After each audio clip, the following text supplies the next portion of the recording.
suka dengan madu. Iya, selain rasanya yang manis, madu banyak banget manfaatnya untuk kesehatan kita.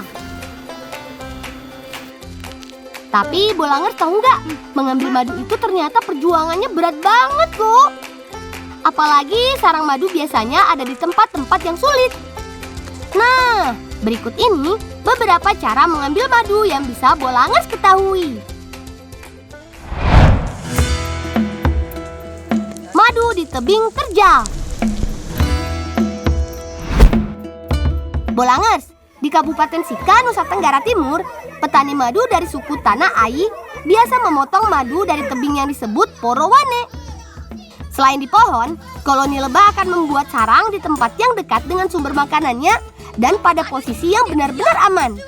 Misalnya, pada lubang yang ada pada tebing atau tempat yang mempunyai pelindung bagi sarang. Cara ini menjaga koloni dari berbagai gangguan seperti angin, sinar matahari, curah hujan, pemangsa, dan manusia. Untuk mendapatkan madu dari lebah yang tinggal di tebing ini, tentunya sangat berisiko ya.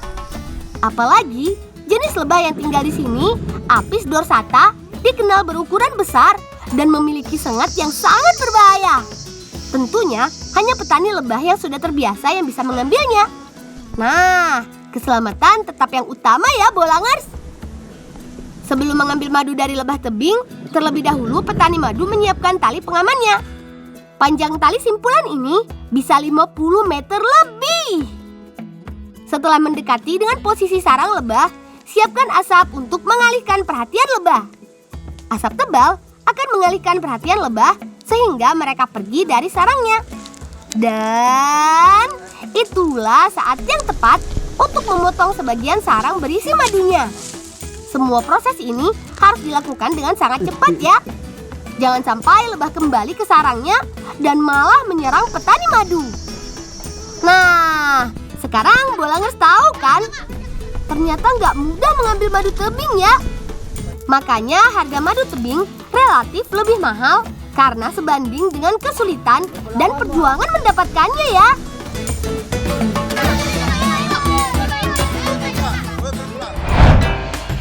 Madu hutan di pohon yang sangat tinggi. Bolangers, Sumbawa adalah salah satu daerah penghasil madu hutan terkenal di Indonesia. Sama seperti madu tebing, madu lebah hutan di Sumbawa dihasilkan oleh lebah Apis dorsata atau lebah madu raksasa. Di Indonesia, Apis dorsata termasuk yang paling banyak jenisnya dibanding negara Asia lainnya. Lebah madu raksasa ini juga paling banyak memproduksi madu dibanding lebah jenis lain. Makanya, banyak petani madu menempuh bahaya masuk hutan belantara, memanjat pohon yang sangat tinggi untuk memetik manisnya si madu Sumbawa ini. Nah, waktu paling tepat memanen lebah madu ada di musim kemarau. Karena pada saat itu, pohon-pohon di hutan sedang berbunga. Rasa madu hutan juga macam-macam, alias nggak bisa ditebak. Ini karena lebah hutan mengambil nektar dari macam-macam pohon yang ada di hutan. Untuk menjaga kelestarian lebah madu di hutan, tidak semua sarang madu diambil saat panen. Jadi, setelah dipotong, lebah akan kembali dan membuat sarang lagi di tempat yang sama. Namanya panen lestari. Cara panen ini dapat meningkatkan pemanenan 2-3 kali dalam satu musim dengan koloni yang sama. Jadi, madunya nggak cepat habis ya, Bolangers. Lebah madu kelanceng yang jinak. Siapa bilang madu rasanya manis, Bolangers? Ada juga loh madu kelanceng yang rasanya asam. Madu ini dihasilkan lebah kecil, namanya Trigona. Berbeda dari si lebah madu raksasa yang galak. Kalau lebah Trigona termasuk lebah kecil yang jinak dan tidak menyengat. Meski nggak menyengat, lebah Trigona suka sekali masuk ke dalam lubang. Jadi, hati-hati ya Bolangers, kalau dekat-dekat bisa-bisa masuk telinga. Gak cuma ukuran lebahnya yang kecil, Bolangers. Lebah Trigona juga cuma menghasilkan madu 1-2 kg per tahun. Sangat sedikit dibandingkan lebah hutan yang bisa menghasilkan sampai 10 kg per tahun. Lebah trigona termasuk lebah yang bisa diternakan. Tapi biar banyak perbedaannya, gak usah khawatir Bolangers. Kualitas dan manfaat madu kelanceng gak kalah dengan jenis madu yang lain kok. Kalau tadi sudah dibahas manisnya madu, sekarang kita bahas gimana supaya buah yang dimakan terasa enak ya Bolangers. Bolangers, ternyata di Nusantara ada banyak cara memeram buah loh. Tujuannya tentu saja untuk membuat buah matang sempurna dan terasa enak dimakan. Yuk, langsung aja kita bahas satu-satu. Memeram sawo dengan bakar tanah. Siapa sih yang gak kenal dengan sawo? Si coklat manis ini tumbuh banyak di Indonesia dan banyak khasiatnya untuk kesehatan loh. Sayangnya, jarang sekali ada buah sawo yang dijual karena matang pohon. Rata-rata sawo yang dijual matang setelah diperam. Nah, proses pemeraman ada yang bersifat tradisional, ada juga yang menggunakan bahan kimia. Di Batang, Jawa Tengah, ada cara peram tradisional yang disebut dengan ngembu. Caranya dengan menggosok sawo dengan daun kering secara perlahan. Jangan sampai kulit sawo terkelupas. Siapkan juga galian tanah seukuran buah yang akan diperam. Beri alas daun kering, susun dan tutup lubang dengan ranting atau batang pohon. Tutup lagi dengan daun pisang dan pastikan tidak ada celahnya. Setelah itu, timbun dengan tanah. Siapkan api pada lubang di sebelahnya. Tiup terus sampai keluar asap. Nah, asap berhawa panas ini yang bisa mematangkan buah apapun di dalamnya, termasuk sawo. Unik kan? Oh iya, kalau buah sawo sudah matang, Bolangers juga bisa makan sawo dengan kulitnya sekaligus loh. Kulit sawo mengandung antibakteri yang baik untuk pencernaan. Asal Bolangers harus mencuci bersih kulit sawonya sebelum dimakan ya.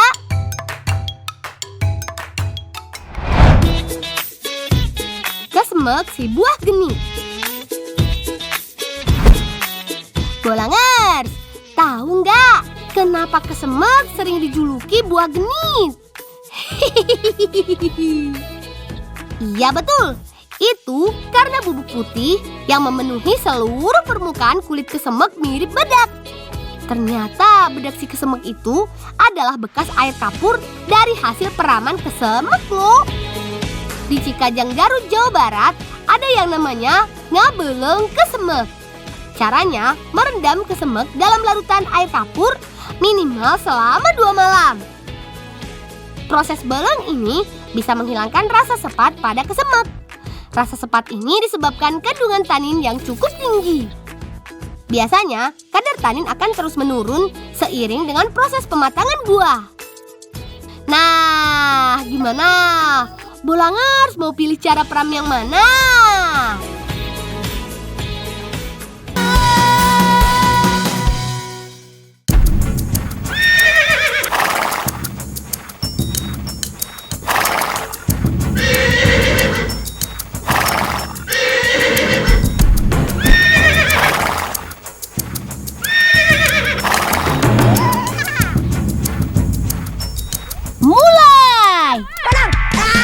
Rendra, sini oper bolanya.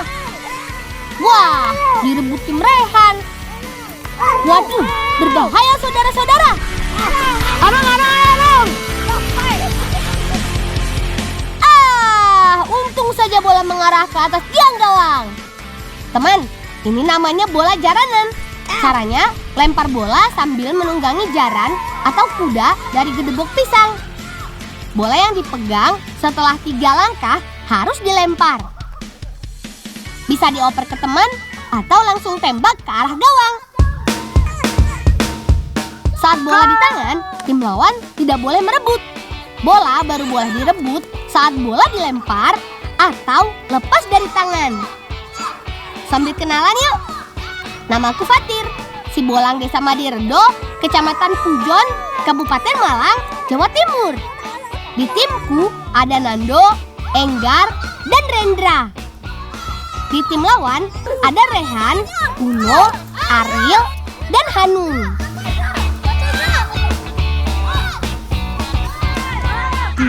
Tim lawan jago juga. Gawang kami malah kebobolan duluan. Nando, oper ke Enggar. Enggar, oper ke Rendra. Rendra, oper lagi ke sini. Dan gol! Permainan ini dibatasi waktu ya teman. Kalau sudah mulai capek, ya waktunya permainan selesai.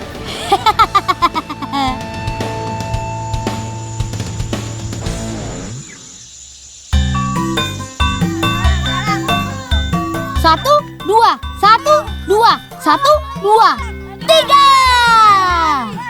Sampai deh di sungai. Ngebolang ya harus pakai semangat. Teman di rumah juga ya, harus semangat. Serok di tangan dan kantong di selempang. Iya, betul. Kami mau menangkap ikan. Nggak cuma udang yang ada di balik batu. Ternyata ikan juga suka ngumpet di sana. Cukup pakai serokan dan tangan untuk memancing ikan keluar dari persembunyiannya. Gak gampang juga sih sebenarnya. Tapi ini lebih aman daripada pakai setrum. Kalau pakai serok begini, jumlah ikan yang ada di sungai akan terjaga dan gak cepat habis.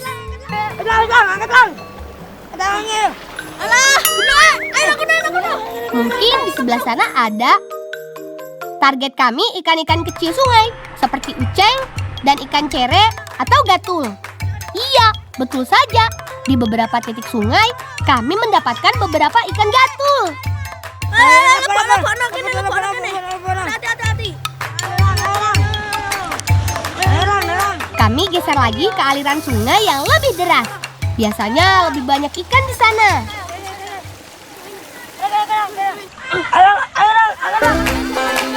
Nah, dapat banyak lagi.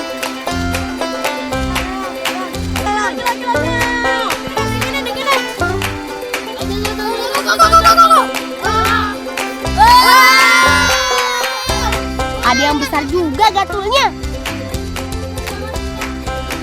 Ciri ikan gatul atau gupi ada pada perutnya yang buncit. Walah,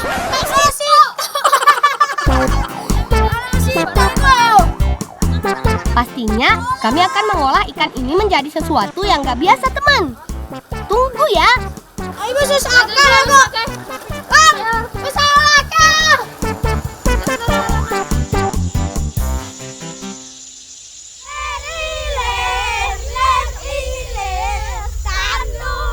Sabar ya teman di rumah, kami belum bisa masak. Masih harus cari bahan satu lagi nih. Lang, iki lo papi nene lang. Oh iya, ayo. Bapak, aku nak ada dengan Mbak Landra ya. Iya lang. Lang. Teman tahu pepino? Ini dia bentuk si buah yang asalnya jauh dari Amerika Selatan.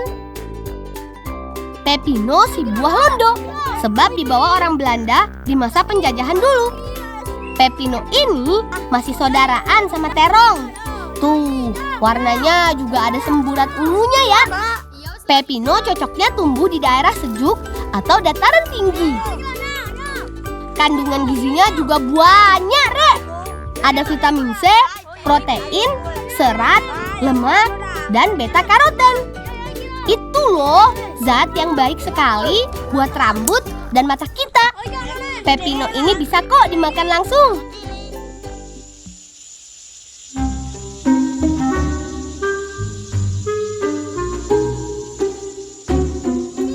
Kalau saya rasa paling ya. Waler iki.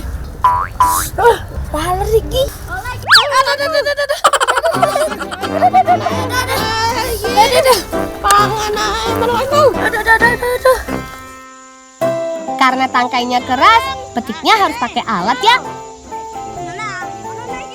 Tuh, usaki. Ya wis. Enong bayo. Ayo. Yo. Kenai. Sip, kita mulai memasak pepinonya yuk. Sudah lapar apa? Cuci dengan air dan daun sirih. Gunanya supaya sisa pestisida yang menempel di buah pepino hilang. Pepino kan biasanya dibuat minuman.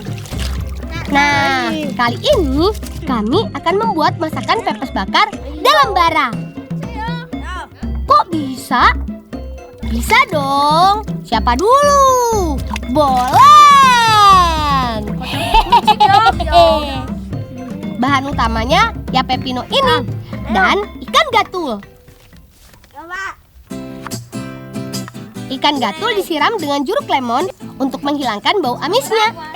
Perlu diaduk juga supaya air lemon merata ke semua ikan. Ayo gatul, semua mandi dulu ya, biar seger.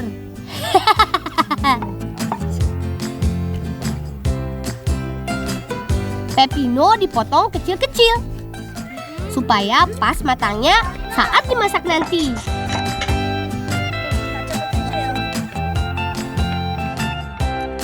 Nando membuat tepung singkong untuk dijadikan tiwul. Gatel. Gatel.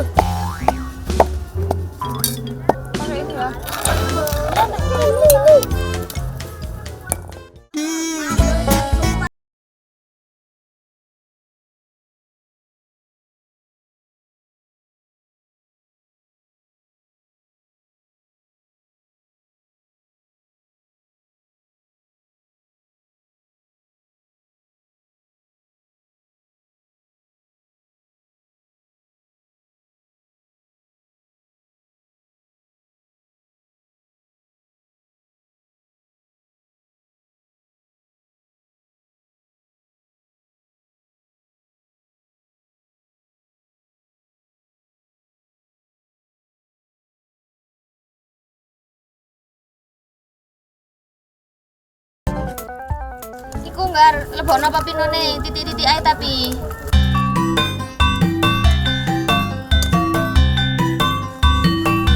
Aku dan Kak Lola menyiapkan daun untuk membungkus pepes. Biar gampang, masukkan dulu daun pisangnya ke dalam bambu. Daun pisang ini nanti akan membantu pepes supaya matang merata dan tidak gosong saat dibakar. Masukkan pepes pepino dan gatul ke dalam bambu. Oke, sudah masuk semua. Baru deh siap dibakar. Bara apinya sudah disiapkan sama Rendra. Sip lah. Masukkan pepes bambu ke dalam bara. Timbun sampai tertutup semua. Nah, di sini kelebihannya. Kami tidak perlu memutar bambunya. Pepes akan matang merata dan sempurna. Memang butuh waktu yang agak lama ya teman, supaya pepesnya menjadi kering dan bumbunya benar-benar meresap. Sejak dahulu, masyarakat di desa kami menggunakan cara ini saat mereka sedang berkebun. Sambil menunggu matang, mereka tinggal dulu untuk bekerja. Sudah mulai lapar nih. Kalian di rumah juga lapar ya? Pas nih, pepes juga sudah matang.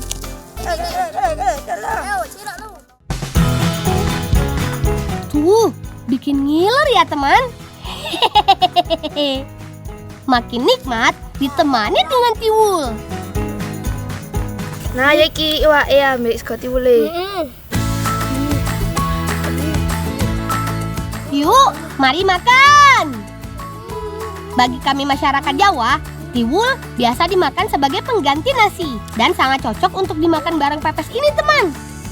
Rasanya pedas, gurih, nyoy. Sip Marco, sip lah pokoknya. Gizinya juga lengkap, kap. Iya toh, bener toh, gampang toh. Teman di rumah bisa mencoba kok. Selamat mencoba.